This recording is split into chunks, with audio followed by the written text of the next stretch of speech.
राधे कृष्णा जय जय राधा रमण हरि बोल। जय जय राधा रमण हरि बोल। कपिल मुनि की उत्पत्ति और मुनि का संन्यास। मैत्रेय जी बोले, हे विदुर जी, अब कर्दम जी संन्यास यात्रा से कुछ समय के लिए रुक गए। उधर पतिव्रता देवहूति भी उनकी सेवा में रत श्री विष्णु जी के प्रीत्यर्थ अनेकों व्रत और तप करने लगी। तब एक दिन कर्दम जी ने कहा, मैं तुम्हारे पवित्र आचरण से बहुत प्रसन्न हूँ। तुमको एक पुत्र रत्न भी प्राप्त होगा। संसार का कल्याण करने के लिए अब वे ही तुम्हारे गर्भ में आएंगे। फिर तो वही हुआ। कुछ ही दिनों के बाद श्री विष्णु जी देवहूति के गर्भ में आए। ब्रह्मा जी मरीचि आदि ऋषियों के साथ कर्दम जी के आश्रम पर आए। गर्भवती देवहूति को बहुत सा आशीर्वाद देकर कर्दम जी की बहुत प्रशंसा करी और कन्याओं का शीघ्र ही विवाह कर देने के लिए उनको उपदेश दिया। तुम्हारी पत्नी के गर्भ से कपिल मुनि के नाम से सभी मनोरथों के ज्ञाता नारायण भगवान अवतार लेंगे। इसके बाद देवहूति के गर्भ से भगवान विष्णु जी ने कपिल मुनि के रूप में अवतार लिया। श्री भगवान बोले, हे मुनि सुनो, अब अवस्था में सर्वसार सिद्धांत यह है कि जो कुछ भी करो सब मुझ में अर्पण कर दो। यही निष्कामता है और इससे दुर्जय मृत्यु को वश में किया जा सकता है तथा मनुष्य आवागमन से रहित भी हो सकता है। आत्मविद्या सबसे श्रेष्ठ है। अब यही मैं अपनी माता को सुनाऊंगा, जिससे ये भी भवसागर को पार कर जाएंगी। भगवान से ऐसा सुनते ही कर्दम जी ने उठकर उनकी परिक्रमा करी और प्रसन्नतापूर्वक वन को चले गए। माता देवहूति को भक्ति के लक्षण समझाना। कपिल मुनि माता देवहूति के साथ बिंदुसार के इसी आश्रम में रहने लगे। एक दिन जब देवहूति ने भगवान कपिल से इंद्रियों की निस्सारता व्यक्त की तो वे माता की बुद्धि की प्रशंसा करते हुए बोले, हे माता, आत्मयोग से ही मनुष्य का कल्याण होता है। इसके लिए मैं तुम्हें भक्ति योग बतलाता हूँ। मनुष्य का मन ही उसके बंधन और मोक्ष का कारण है। मन को अहंकार और ममता से सदैव दूर रखना चाहिए। काम और लोभादिक से रहित मन शुद्ध होता है। वैरागी मन ही शुद्ध सत्ता को प्राप्त होता है और ऐसा योगी ही भगवान की भक्ति करता है। यही सच्चा मार्ग है। तब माता ने कहा, हे पुत्र, मैं योग के तत्वों को कैसे जानूंगी कि जिनके जान लेने पर आपका दर्शन प्राप्त होगा। तब माता के इस प्रयोजन को समझकर कपिल भगवान के हृदय में बड़ा प्रेम उत्पन्न हुआ। उन्होंने उस तत्वपूर्ण सांख्य शास्त्र का वर्णन करना आरंभ कर दिया, जिसके द्वारा योग सहित भक्ति को प्राप्त कर माता की अभिलाषा पूर्ण हो गई। तत्व विवेचन। श्री कपिल भगवान बोले, हे अम्बे, परमात्मा का कोई आदि और अंत नहीं है। वह सभी गुणों से रहित एवं प्रकृति से परे है। कर्तापन का दोष ही तो देवता से लेकर पशु पक्षी और मनुष्य तक को योनियों में फंसाता है।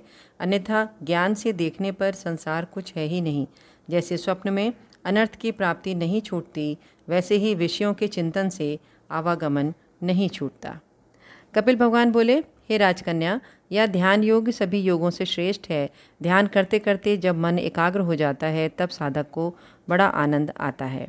देवहूति ने कहा, हे प्रभु, अब आप मुझे भक्ति योग का मार्ग बतलाइए। श्री भगवान, इस जीवलोक की जो अनेक गतियां हैं उनका भी आप मुझसे वर्णन करिए। महामुनि कपिल देव ने कहा, हे माता, भक्ति के अनेक मार्ग हैं। स्वभाव की वृत्ति से ही भक्ति के भेद होते हैं। राजस, तामस और सात्विक भाव से यह तीन तो इसके मुख्य भेद जानो। ऐसे तो मैं सभी भक्तों के हृदय में निवास करता हूँ, परंतु फल की इच्छा वाले को फल, सायुज्य मुक्ति वाले को सायुज्य मुक्ति और नाना प्रकार की इच्छा करने वाले को उनके उपासनाओं के अनुसार ही फल देता हूँ। इसमें एक सुगम और उत्तम मार्ग ये है कि मनुष्य अपनी श्रद्धा भक्ति से हिंसा रहित होकर सभी कर्मों को करता रहे और मेरी मूर्ति का ध्यान, स्पर्श, पूजन, स्तुति और प्रणाम करता रहे। सभी प्राणियों में मेरी भावना रहे। धैर्य, वैराग्य, संतों के दर्शन, दीन, दया, सब में मित्रता और यम नियम का पालन करे। सत्शास्त्र का श्रवण, सरलता, निरअहंकार, उत्तम पुरुषों का साथ और सदैव मेरे नाम का जप करे। जिसका चित्त ऐसा पवित्र हो वह अंत में मुझे प्राप्त हो जाता है। यह भक्ति योग सभी योगों से उत्तम और निश्चय ही मुझे प्राप्त कराने वाला है। श्री भगवान बोले, हे माता, यह काल इतना बलवान है कि इसे किसी के भी पराक्रम का भय नहीं है। इस दुर्जय काल से बचने का एक यही मार्ग है कि दुख रूपी वस्तुओं का मनमाना संग्रह ना किया जाए। इससे संसार में आकर दुख से छूटने का उपाय करना चाहिए, अन्यथा नरक तो निश्चय ही प्राप्त होता है। जीवन भर वह आजीविका के लिए, स्त्री पुत्र आदि के लिए अनियम करता और लोभादि के कारण वास्तविक लाभ नहीं उठाता है, और जीविका तो कभी स्थिर रहती ही नहीं। कृषक के बूढ़े बैल के समान वही परिवार जिसके पोषण में वह जीवन खटाता है, वृद्ध होने पर उसका तिरस्कार करते हैं और मृत्यु के निकट पहुंचते हुए भी वो उनसे वैराग्य नहीं करता। वह घर में दूर एक कोने में बैठा रहता है और अनादर से दिया हुआ भोजन कुत्ते के समान ग्रहण करता है। उसे अंधता, मिस्र और रौरव आदि नरकों में नाना प्रकार के कष्ट भोगने ही पड़ते हैं, और जब उसके पापों का अंत होता है तभी वह फिर मनुष्य जन्म पाता है। गर्भ में जीव की कष्टमयी अवस्था और युवा की मोह दशा का वर्णन। श्री कपिल भगवान बोले, हे माता, जीव के पूर्वकृत कर्मों का प्रवर्तक ईश्वर ही है। जब जीव गर्भ में प्रवेश करता है तो वह माता के रक्त में मिलकर 5 रात में पानी के बुलबुले के समान गोलाकार हो जाता है और 10 दिन में बेर के बराबर बड़ा और कड़ा हो जाता है। 1 महीने में वह अंडे के समान पिंड बन जाता है और उसके बाद उस पिंड में सिर निकलता है। दूसरे महीने में बाहु, तीसरे महीने में नख, रोम, अस्थि, चर्म, स्त्री पुरुष के चिन्ह तथा अन्य छिद्र उत्पन्न होते हैं।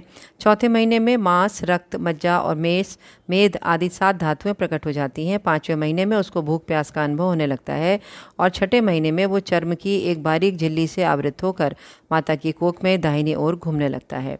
10 महीने तक वह माता की कुक्षी में सिर नीचे करके लटका रहता है और अपने अंगों को हिला डुला भी नहीं पाता है। तब वह गर्भवास से भयभीत होकर बारंबार विष्णु जी की स्तुति करने लगता है और कहता है कि हे प्रभु, मुझे इस पाप बंधन से छुड़ाइए। वह अनेकों प्रकार से महादेव विष्णु जी की प्रार्थना और विनती करता है। 10वें महीने प्रसूति वायु के द्वारा वह नीचा मुख किए कितने ही कष्टों से बाहर निकलता है। पृथ्वी पर रुधिर और मूत्र में पड़ा रहता है। सांस रुक जाती है। पहले तो रो भी नहीं पाता और पुनः अंग संचालन करके रोता है। शिशुकाल के अनेकों कष्ट भोगता है। 5वें वर्ष से पठन पाठन का दुख और अज्ञानवश क्रोधित होता है। फिर मैं और मेरे की बुद्धि द्वारा सदैव असत का ही संग्रह करता है। स्त्री ही उसको सर्वप्रिय होती है और वह गर्भकाल की अपनी सारी प्रतिज्ञाओं और शुभ कर्मों को भूल जाता है, जिससे वह अपनी अयोग्यतावश मृत्यु आदि दुखों को प्राप्त हो जाता है। जो बुद्धि द्वारा योग वैराग्य से युक्त होकर इस महामय संसार और शरीर से आसक्ति नहीं करता, वही जीव मोक्ष का भागी होता है। श्री कपिल भगवान बोले, हे कल्याणी, चारों आश्रमों में गृहस्थ आश्रम सबसे बड़ा पुनीत है। जो नियम से नहीं रहता उसका जीवन व्यर्थ हो जाता है। निवृत्ति का मार्ग कुछ और है, इसमें ममता और अहंकार का कुछ भी स्थान नहीं है। अतः हे माता, तुम उन्हीं भगवान की शरण में प्राप्त हो जो अमित प्रभाव वाले श्री विष्णु जी हैं। वही इस चराचर भूत के ब्रह्म हैं। वही सब प्राणियों को जन्म देने वाले और मारने वाले अव्यक्त काल हैं। जो मुझ में चित्त लगाकर इस चरित्र को सुनता और कहता है, वह मेरे स्थान बैकुंठ को प्राप्त होता है। देवहूति की स्तुति और कपिल की स्वर्गलोक यात्रा। कपिल जी के वचनों को सुन के माता देवहूति का समस्त मोह दूर हो गया। माता सांख्य शास्त्र को प्रकट करने वाले कपिल भगवान को प्रणाम कर उनकी स्तुति करने लगी। हे प्रभु, आप संसार के सृष्टि करता हैं, आपकी सहस्त्रों शक्तियां हैं और आप ही सभी जीवों के स्वामी हैं। आप ही के उदर से कमल और उस कमल में ब्रह्मा जी उत्पन्न हुए हैं। कपिल जी ने माता से कहा, हे माता, मैंने ये जो सुख मार्ग तुमसे कहा है, इसका अनुष्ठान करने से तुम शीघ्र ही जीवन मुक्त हो जाओगी। इस प्रकार माता को आत्मगति दिखाकर ब्रह्म को जानने वाली माता से आज्ञा लेकर भगवान कपिल अपने लोक को चले गए। मनु की कन्याओं के वंश का वर्णन। मैत्रेय जी बोले, विदुर जी, मनु की रानी शत्रुपा से 3 कन्याएं और 2 पुत्र उत्पन्न हुए। कन्याओं का नाम आकुति, देवहूति, प्रसूति और पुत्रों का नाम प्रियव्रत और उत्तानपाद था। स्वयंभू मनु ने अपनी श्रेष्ठ कन्या आकुति का रुचि नामक प्रजापति से विवाह किया और इसलिए जो पुत्र होगा वह मेरा पुत्र कहलाएगा और मैं उसको अपने यहाँ रख लूँगा, तथा जो कन्या होगी वह प्रजापति रुचि रखेंगे। जब उनके पुत्र हुआ तो वो उसको स्वयंभू मनु ने ले लिया। उसका नाम यज्ञ था। वह साक्षात विष्णु स्वरूप ही था। इसी प्रकार कन्या जो हुई वह लक्ष्मी का रूप थी और उसका नाम दक्षिणा था, जिसे प्रजापति रुचि ने अपने पास रख लिया। स्वयंभू मनु ने अपनी दूसरी कन्या देवहूति कर्दम मुनि को और तीसरी कन्या प्रसूति को प्रजापति दक्ष को दे दी। कर्दम जी की 9 कन्याएं मरीचि आदि महर्षियों की स्त्रियां हुईं, जिसमें कला नामक मरीचि की स्त्री ने कश्यप और पूर्णिमान नामक 2 पुत्रों को उत्पन्न किया। अत्रि की स्त्री अनसुईया से विष्णु, शिव तथा ब्रह्मा के अंश दत्तात्रेय, दुर्वासा और चंद्रमा नामक 3 पुत्र उत्पन्न हुए। विदुर जी ने पूछा, हे मुनीश्वर, ये ब्रह्मा, विष्णु और महेश किस इच्छा से आकर यहाँ जन्मे हैं? मैत्रेयी ने कहा, अत्रि जी की बड़े ही ब्रह्मवेत्ता थे। उन्होंने अपने तपोबल से भगवान के समान ही एक पुत्र की याचना की थी। इससे प्रसन्न देवताओं ने कहा, हम तीनों एक ओमकार से ही प्रकट हुए हैं और हम में कोई भेद नहीं है। आपकी तपस्या से प्रसन्न होकर हम यह वर देते हैं कि भविष्य में हम ही तुम्हारे पुत्र बनकर संसार में प्रसिद्ध होंगे। अत्रि, अनसुईया ये दोनों बड़ी देर तक उनकी ओर देखते रहे। उसी वरदान के प्रभाव से ब्रह्मा के अंश से चंद्रमा, विष्णु के अंश से दत्तात्रेय और महादेव के अंश से दुर्वासा ऋषि अत्रि अनसुईया के यहाँ उत्पन्न हुए। उधर अंगिरा की स्त्री श्रद्धा से 4 कन्याएं सिनिवाली, कुहू, राका, अनुमति तथा उतथ्य बृहस्पति ये 2 पुत्र हुए। पुलस्त्य जी की हविर्भु नामक स्त्री से अगस्त्य जी और विश्रवा जी उत्पन्न हुए। अगस्त्य जी को दूसरे जन्म में जठराग्नि का रूप मिला और विश्रवा ने 2 विवाह किए। इनमें इडविडा के गर्भ से कुबेर उत्पन्न हुए और केशिनी के रावण, कुंभकर्ण, विभीषण को जन्म दिया। महर्षि पुलह के कर्मश्रेष्ठ, वरियान, सहिष्णु ये 3 पुत्र हुए। वशिष्ठ जी की 2 पत्नियां थीं जिनमें अरुंधति के गर्भ से चित्रकेतु आदि 7 ऋषि पैदा हुए और दूसरी पत्नी ने शक्ति आदि कितनी ही संतानों को जन्म दिया। भृगु के एक तीसरे पुत्र कवि से शुक्राचार्य पैदा हुए। स्वयंभू मनु की प्रसूति नामक कन्या की वंशावली सुनिए। जिसका विवाह ब्रह्मा के पुत्र दक्ष से हुआ था, उससे परम सुंदरी 16 कन्याएं उत्पन्न हुई थीं, जिनमें 13 कन्याओं को तो प्रजापति दक्ष ने धर्म को दे दिया, अग्नि को 1, सभी पितरों को 1 और 1 कन्या श्री महादेव जी को दे दी। दक्ष की दूसरी स्त्री भूति से नर नारायण का जन्म हुआ। वे ही नारायण पृथ्वी का भार हरण करने के लिए यदुकुल में श्री कृष्ण और कुरुवंश में अर्जुन नाम से उत्पन्न हुए। हे विदुर, अब सती जी का वृत्तांत सुनो, जो शिव जी से ब्याही गई थीं। इन्होंने अपने पति श्री महादेव जी की बड़ी सेवा की थी, किंतु इस पर भी इन्हें कोई पुत्र नहीं हुआ था और बिना अपराध ही दक्ष के यज्ञ में क्रोधवश अपना शरीर त्याग कर बैठी थीं। विदुर जी ने पूछा, हे महाराज, बिना अपराध ही सती ने पिता यक्ष के घर में जाकर अपना शरीर क्यों त्याग दिया? मैत्रेय जी बोले, प्राचीन समय में जब प्रजापति लोग यज्ञ किया करते थे तब उसमें महर्षि वशिष्ठ और अग्नि आदि सभी देवता उपस्थित होते थे। जब सभी देवता ब्रह्म सभा में बैठे थे उसी समय वहां दक्ष जी आ पहुंचे। सभी लोगों ने उठकर दक्ष जी के प्रति सम्मान प्रकट किया, परंतु वहीं पर ब्रह्मा जी और महादेव जी बैठे ही रहे। जब दक्ष जी ब्रह्मा जी के पास आकर बैठ गए तो उस समय भी महादेव जी दक्ष जी से कुछ नहीं बोले। अपना ऐसा अपमान देखकर दक्ष उनसे रुष्ट हो गए और अपने नेत्रों को टेढ़ा कर गए तथा कुपित होकर शिव जी से बोले, देखो महादेव, तुम बड़े ही असभ्य हो, तुम में जरा भी शिष्टता नहीं है। मैं तुमको अशिष्ट अभिमानी को श्राप देता हूँ कि अब से इंद्र, उपेन आदि देवताओं के साथ तुमको यज्ञ का भाग ना मिले। यह कह के दक्ष जी क्रोध से पैर पटकते हुए यज्ञ स्थल से चले गए। दक्ष के इस शाप को सुनकर शिव के अनुयायी नंदीश्वर कांप उठे और यह शाप दे दिया, या दक्ष तत्वज्ञान से विमुख होकर शीघ्र ही बकरी के मुख का हो जाए। यज्ञ के ये सभी ब्राह्मण भक्ष्य अभक्ष्य का विचार छोड़कर धन, शरीर और इंद्रिय सुख को ही ध्येय मानकर उन्हीं के गुलाम बनकर दुनिया में भीख मांगते गंतव्य करें। जब नंदी ने इस प्रकार दक्ष के साथ के सभी ब्राह्मणों को शापित कर दिया, तब ब्राह्मणों में श्रेष्ठ भृगु जी जो वहां पर बैठे थे उनको बड़ा क्रोध आया। उन्होंने परम क्रुद्ध होकर शिव जी के भक्तों को यह ब्रह्म दंड रूपी शास्त्र दिया, श्राप दिया कि जो शिव के भक्त और अनुगामी होंगे वे शास्त्रों के प्रतिकूल पाखंडी कहलाएंगे। ऋषि और देवता वहां से उठकर प्रयाग में त्रिवेणी स्नान करने, पिता के यज्ञ में जाने के लिए सती की इच्छा करना। दक्ष और महादेव जी में बहुत दिनों तक वैर पड़ा ही रह गया। ब्रह्मा जी ने दक्ष को जब सभी प्रजापतियों का स्वामी बना दिया तो दक्ष को बड़ा अभिमान हो गया और उन्होंने एक ऐसा वाजपेयी यज्ञ करने का आयोजन कराया जिसमें सभी ब्रह्मर्षियों का तिरस्कार हो जाए। यज्ञ आरंभ हुआ, बहुत से ऋषि, मुनि, देवता और पितर इसमें आने लगे। तब उसी समय एक दिन जब शिव और सती दोनों कैलाश में बैठे थे तो सती ने आकाश मार्ग में बहुत से श्वेत विमानों को जाते हुए देखा और उन्होंने किन्नरों और उनकी नारियों से दक्ष के यहाँ होने वाले यज्ञ की चर्चा भी सुनी। तब सती की ही अपने पिता के यहाँ जाने की इच्छा हुई। जब शिवजी से बोली, हे महादेव जी, यदि आप आज्ञा दें तो पिता के घर में इस अवसर पर जाकर अपनी बहनों और संबंधियों से मिलाऊं। शिवजी को दक्ष द्वारा कहे हुए कटु वचनों का स्मरण हुआ। उन्होंने संयत वाणी में सती से कहा, मैं ये जानता हूँ कि परम वैभवशाली तुम्हारे पिता का तुम पर बहुत स्नेह है, किंतु मेरी अर्धांगिनी होने के नाते तुमको वहाँ सम्मान प्राप्त नहीं होगा। मेरे यज्ञ के अवसर पे तुम्हारे पिता दक्ष जी आए थे, तब उनके सम्मान में मैं क्यों नहीं उठ खड़ा हुआ, जो लोकाचार के सर्वथा ही विरुद्ध है। परंतु ज्ञानी सांसारिकता से दूर रहते हैं। तब प्रजापति दक्ष जैसे सांसारिक प्राणियों के मान अपमान की बात में कैसे सोच सकता था।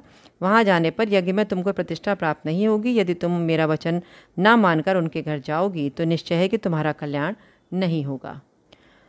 मैत्रेय जी कहते हैं, शिव जी के मना करने पर भी सती जी नहीं मानी तो शिव जी को बड़ी चिंता हुई, क्योंकि वो उनकी अर्धांगिनी थी। शिव जी ने गणों को बुलाकर कहा कि तुम लोग सती की रक्षा के लिए उनके साथ जाओ। पिता के घर पहुंचने पर सती ने देखा कि यज्ञ मंडप देवताओं और महर्षियों से भरा पड़ा है। सती को आया देख माता ने भले ही उनका हृदय से लगाया और बहनें भी मिली, परंतु वे कुछ मुस्कुराती हुई मिली, कुछ अन्यों ने उनका तिरस्कार भी किया। उन्होंने सती ने देखा कि शिव जी का भाग तो वहाँ पे नहीं है, जिससे उनको क्रोध आया। वे बोली, पिताजी अहंकारवश तुम अपने को कर्म मार्ग का ज्ञाता समझते हो, किंतु तुमको ये नहीं पता है कि शिव जी क्या हैं। शिव जी समदर्शी, निष्कलंक और पवित्र हैं। उनके चरणों की सेवा से बड़े बड़े महात्माओं ने ब्रह्मानंद प्राप्त किया है। इस यज्ञ में शिव जी को भाग ना देना उनका तिरस्कार है। फिर समाधिस्थ होकर अपने हृदय से अग्नि और वायु को इस प्रकार उत्पन्न किया कि उनका शरीर जलने लगा। देखकर चारों ओर हाहाकार मच गया। लिए साथ में आए हुए शिवगण यज्ञ का विध्वंस करने लगे, जिसे देखकर भृगु जी ने राक्षसों के वध वाले मंत्र से दक्षिणाग्नि में आहुति दी, जिससे ऋभुगण देवता उत्पन्न हो गए और उन्होंने यज्ञ की अधजली लकड़ियों को लेकर शिव जी के गणों को मारकर श्री भागवत भगवान की है आरती, पापियों को पाप से है तारती, पापियों को पाप से है तारती। ये मधुर बोल जगफंद खोल, सतमार्ग दिखाने वाला, बिगड़ी को बनाने वाला। श्री राम यही घनश्याम यही, प्रभु की महिमा की आरती, पापियों को पाप से है तारती। श्री भागवत भगवान की है आरती, पापियों को पाप से है तारती, पापियों को पाप से है तारती।